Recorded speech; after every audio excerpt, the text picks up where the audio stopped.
The courtroom was the quietest place in the whole city, but not because it was peaceful. It was quiet the way a forest gets quiet right before a storm, when all the birds stop singing and even the wind holds its breath. Judge Raymond Callahan sat high above everyone else, behind a giant wooden desk that made him look like a king on a throne. But he wasn't standing like a king. He sat in a wheelchair, and he had sat in that wheelchair for 10 long years. His face looked like it was carved from stone.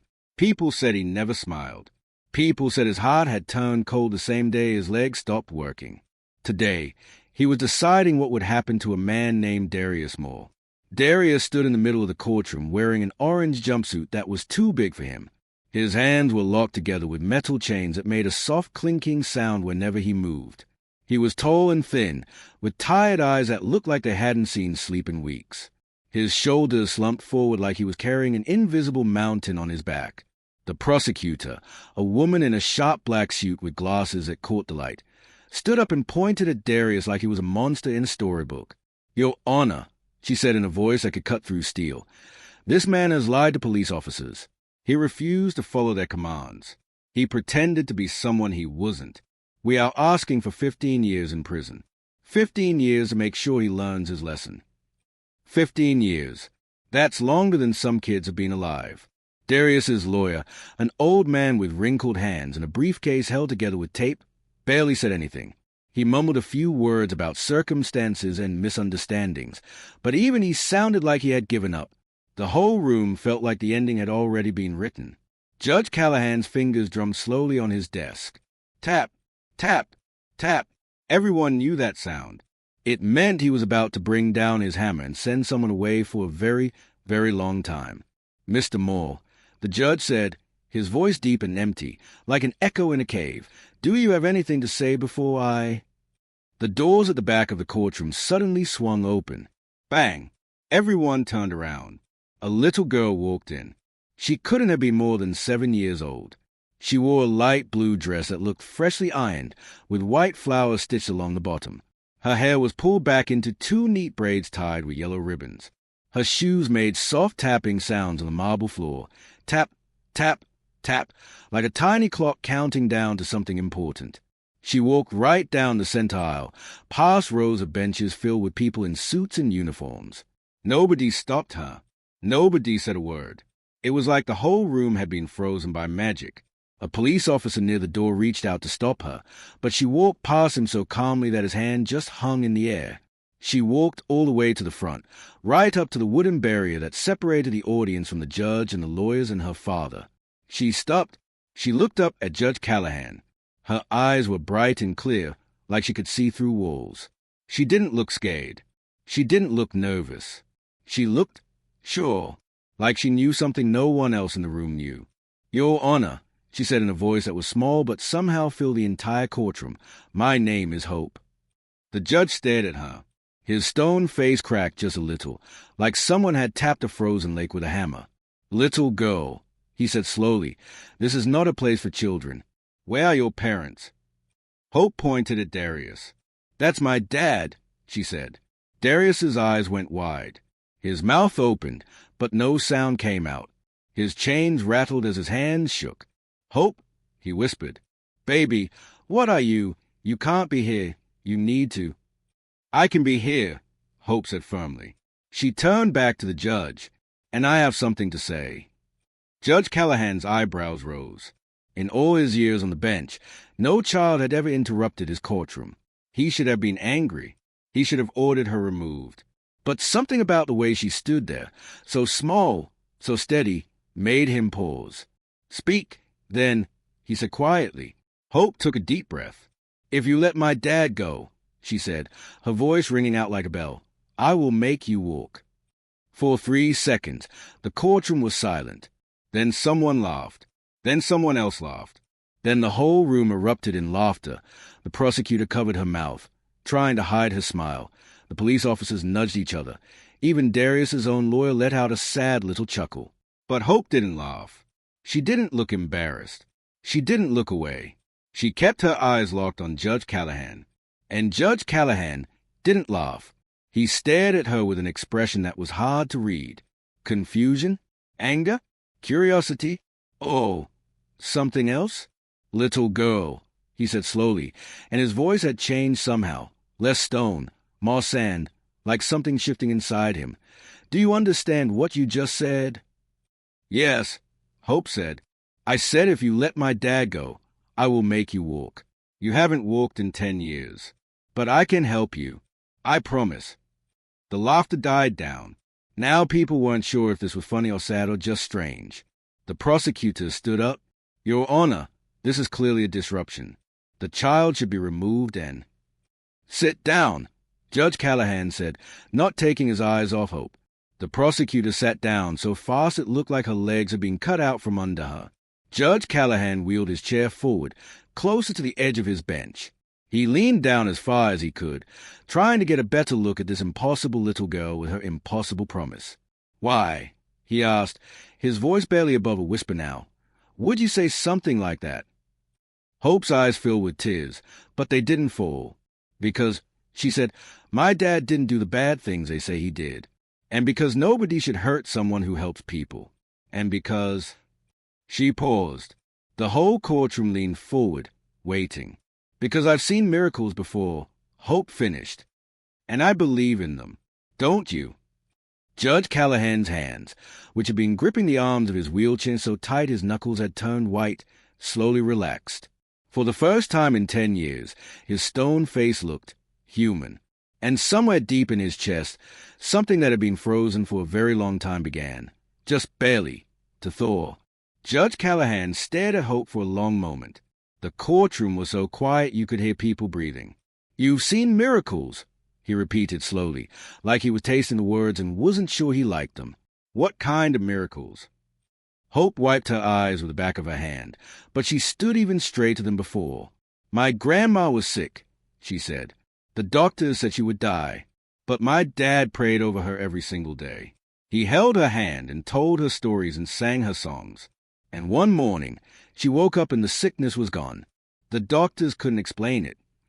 The prosecutor made a scoffing sound. "Your Honor, this is—" Judge Callahan held up one hand, and the prosecutor went silent. "Go on," he said to Hope. "My dad helps people," Hope continued, and her voice got stronger with each word. "He fixes broken things. Not just things like chairs and doors, broken people. People who are sad or scared or alone. He talks to them. He listens to them. He makes them remember that they matter." Darius was crying now, tears streaming down his face. His chains rattled as his whole body shook. "Hope, please," he whispered. "You don't have to." "Yes, I do," Hope said, turning to look at her father. "Because they are lying about you, Dad, and someone has to tell the truth." She turned back to Judge Callahan. "My dad didn't lie about who he is," she said. "Is exactly who he's always been. But the police officer who arrested him, he didn't see my dad. He saw something else. Something that wasn't real." Judge Callahan's jaw tightened. "Little girl, are you saying the officer made a mistake?" "I'm saying he was wrong," Hope said. "My dad was trying to help someone that night. There was a man who fell down on the sidewalk, and my dad stopped to help him up. But the officer thought my dad was doing something bad. And when my dad tried to explain, the officer wouldn't listen." The prosecutor jumped up. "Your Honor, this is completely inappropriate. This child is disrupting the entire—" I said sit down. Judge Callahan's voice boomed through the courtroom like thunder. The prosecutor dropped into her chair, her face turning red. The judge wheeled his chair even closer to Hope. He was right at the edge of his high bench now, looking down at her with an expression that was hard and soft at the same time. "Why should I believe you?" he asked quietly. Hope reached into the pocket of her blue dress. She pulled out something small and held it up. It was a photograph, old and wrinkled, the edges worn from being touched too many times. "Because," Hope said, "you used to believe in people like my dad, before you stopped believing in anything." Judge Callahan's face went pale. "Give me that," he said, his voice shaking. A court officer took the photograph from Hope and brought it up to the judge. Judge Callahan's hands trembled as he held it. It was a picture of a much younger Raymond Callahan, standing on two strong legs, smiling, with his arm around a young black man in a graduation cap and gown. The young man in the photo was Darius Moore. The courtroom erupted in whispers. You knew him, the prosecutor stammered. Judge Callahan couldn't speak. He just stared at the photograph, his mouth opening and closing like a fish pulled from water. You gave a speech at his college graduation, Hope said softly. You told him he was going to change the world. You told him to never stop helping people, no matter how hard it got. My dad has that speech written down. He reads it every night before he goes to sleep. A tear rolled down Judge Callahan's cheek. I didn't recognize. He whispered. You stopped looking, Hope said, and there was no anger in her voice, only sadness. After your accident, you stopped seeing people. You only saw cases and rules and punishments. Judge Callahan's whole body seemed to collapse inward. He looked 10 years older in 10 seconds. And then, something happened. A warmth spread through his chest, not like fire, but like sunlight breaking through clouds. It moved down his spine, tingling, gentle, impossible. His left foot twitched. Judge Callahan gasped. His eyes went wide. He looked down at his legs that hadn't moved in 10 years, and his left foot twitched again. What? He breathed. What is? Hope smiled. It was the first time she'd smiled since entering the courtroom, and it was like watching the sun rise. Do you feel it? She asked. I feel. Judge Callahan's voice cracked. I feel something. The warmth spread further, down through his thighs, his knees, his calves. It wasn't pain. It wasn't anything like the doctors had described. It was like his body was waking up from a very long sleep. How? He whispered. How is this possible? Because you're remembering, Hope said. You're remembering who you used to be, and who my dad really is. Judge Callahan looked at Darius, really looked at him, not at the orange jumpsuit or the chains or the accusations, but at the man inside. Darius Moore, he said slowly, and this time his voice was completely different, warm, human, alive. You went to medical school. Darius nodded, tears streaming down his face. I did, Your Honor, but I couldn't afford to finish. You volunteered at the free clinic. Judge Callahan continued, memories flooding back. You spent your weekends helping homeless people get medicine and food. Yes, so. Then why? Judge Callahan's hands tightened on the photograph. Why does this report say you were impersonating a doctor? Why does it say you assaulted an officer? Because I told the officer I had medical training, Darius said, his voice shaking. The man on the ground was having a heart attack. I was trying to help him, and the officer thought I was robbing him. When I tried to perform CPR, the officer grabbed me. I pushed his hand away so I could save the man's life. That's when he arrested me. And the man? Judge Callahan asked. The one having the heart attack. He lived, Darius said, but nobody asked him what happened. Nobody asked him anything. Judge Callahan closed his eyes. His hands gripped the wheels of his chair so hard they shook. Bring me the arresting officer's full report, he said to the court officer, and get me the medical records from that night. I want the name of the man who was helped. I want witness statements. I want everything. The prosecutor stood up again, but this time her voice was uncertain. Your Honor, the evidence has already been. The evidence, Judge Callahan said coldly, was presented by people who didn't look closely enough, including me. He turned back to Hope. Little girl, he said, and his voice was gentle now, almost breaking. You asked me if I believe in miracles. I didn't. I haven't believed in much of anything for a very long time. He looked down at his legs. His left foot twitched again, then his right. But right now, he whispered, I think I'm starting to remember what belief feels like. Hope walked forward. She reached up and put her small hand on the edge of the judge's bench. Please, she said quietly, and her voice was the only sound in the entire courtroom. Please don't hurt my dad again. Judge Callahan looked at her, really looked at her, and saw something he'd forgotten existed, pure, unshakable faith. And in that moment, something inside him broke open completely. For a moment that felt like forever, Judge Callahan sat perfectly still. Then he did something no one had seen him do in 10 years. He put his hands on the armrest of his wheelchair. He pushed, and slowly, so slowly, he stood up. The courtroom gasped. Someone screamed. The prosecutor's mouth fell open so wide it looked like her jaw had come unhinged. Judge Callahan wobbled. His legs shook like branches in a strong wind. But they held him. They held him. Your Honor. A court officer rushed forward. Sir, you need to sit down. You could fall and... I'm not sitting down, Judge Callahan said, and his voice was strong and clear and filled with something that sounded like wonder. Not yet. He took one step forward. His right leg moved, awkward and stiff, but it moved. Then his left leg. He was walking. The whole courtroom stood up, everyone at once, like they were pulled by invisible strings. People were crying. The old defense lawyer's hands covered his mouth.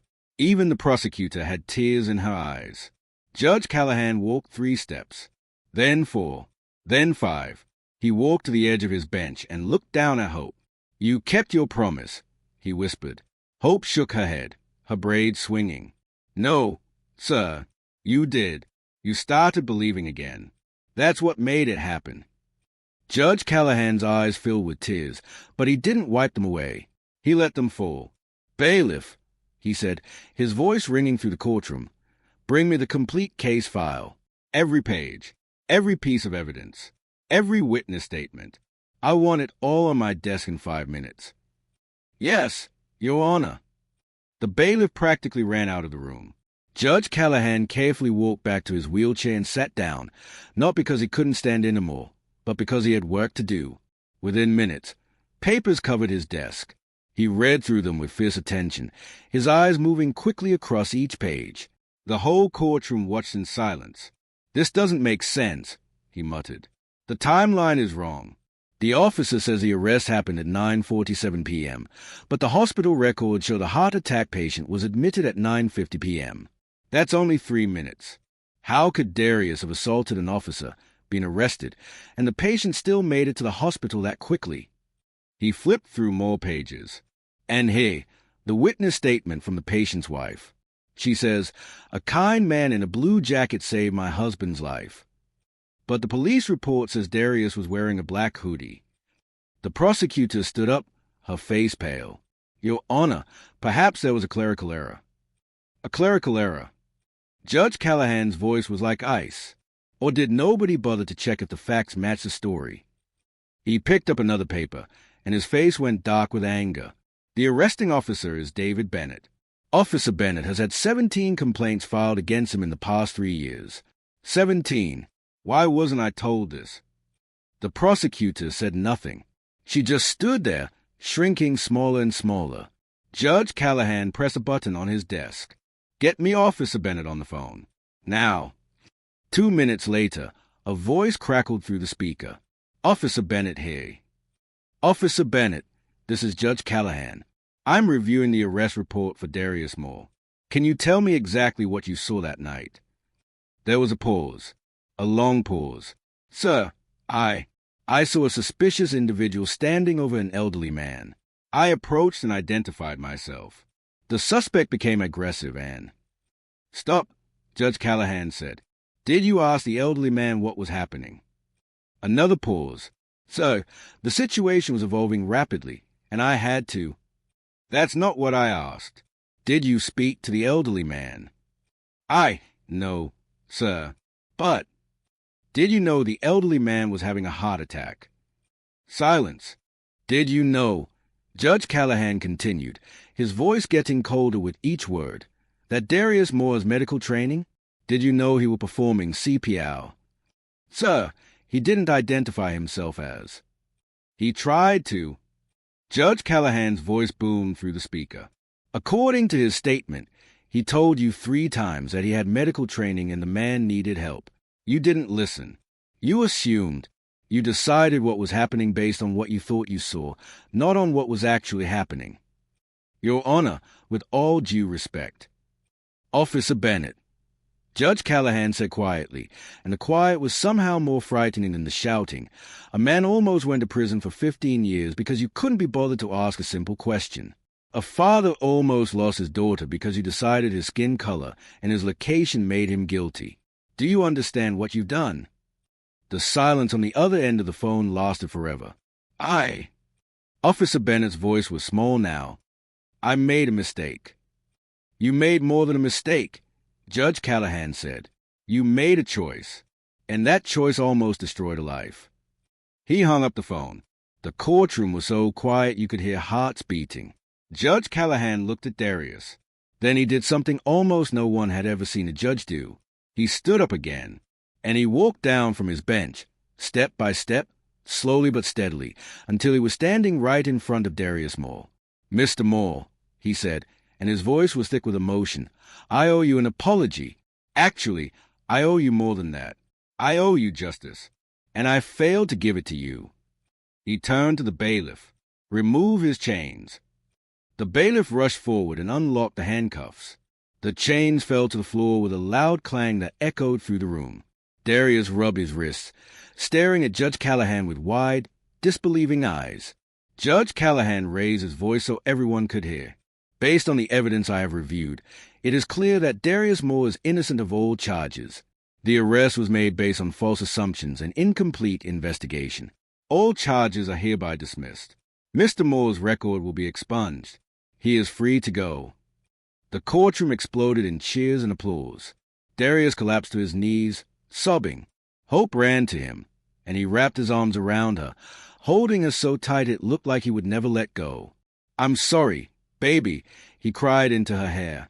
I'm so sorry you had to see all this. Don't be sorry, Daddy, Hope said, hugging him back just as tight. You didn't do anything wrong, and now everyone knows it. Judge Callahan watched them, and more tears rolled down his face. Then he did something else shocking. He walked over to them and knelt down, actually knelt down, his knees touching the courtroom floor for the first time in 10 years. Darius, he said quietly, I'm sorry I didn't remember you. I'm sorry I let my pain turn me into someone who stopped seeing people. You deserve better than that. Everyone who came through my courtroom deserved better than that. Darius looked at him, tears still streaming down his face. And then he did something incredible. He reached out and hugged Judge Callahan. The judge hugged him back. And in that moment, something in the courtroom changed. It wasn't just about one case or one mistake being fixed. It was about two men remembering who they used to be and who they could still become. When they finally let go, Judge Callahan stood up and offered his hand to help Darius stand too. They stood together, facing each other, two men who had been broken in different ways but were somehow being put back together. What will you do now? Judge Callahan asked. Darius looked down at Hope, who was holding his hand and smiling bigger than the sun. I'm going to keep helping people, he said. Just like you told me to all those years ago. I'm never going to stop. Judge Callahan nodded slowly. And I'm going to remember this day. I'm going to remember what it cost when I stopped looking at people and only looked at papers. I'm going to do better. I have to do better. He looked down at Hope. Thank you, he said to her. You gave me back my legs. But more than that, you gave me back something I thought I'd lost forever. What's that? Hope asked. Hope? Judge Callahan said, and he smiled, really, truly smiled, for the first time in 10 years. You gave me hope. As Darius and Hope walked out of the courtroom together, hand in hand, the people in the benches stood up and applauded. They clapped and cheered, and some of them cried because they had just watched something impossible become real. Judge Callahan stood at his bench, watching them go. His legs were shaky, but they were working. His heart was full, but it wasn't heavy anymore. He had learned something today that no law book could teach him. Sometimes the bravest thing you can do is listen to a truth that seems impossible. Sometimes justice doesn't come from being certain. It comes from being willing to doubt yourself. And sometimes a miracle doesn't happen because someone has special powers.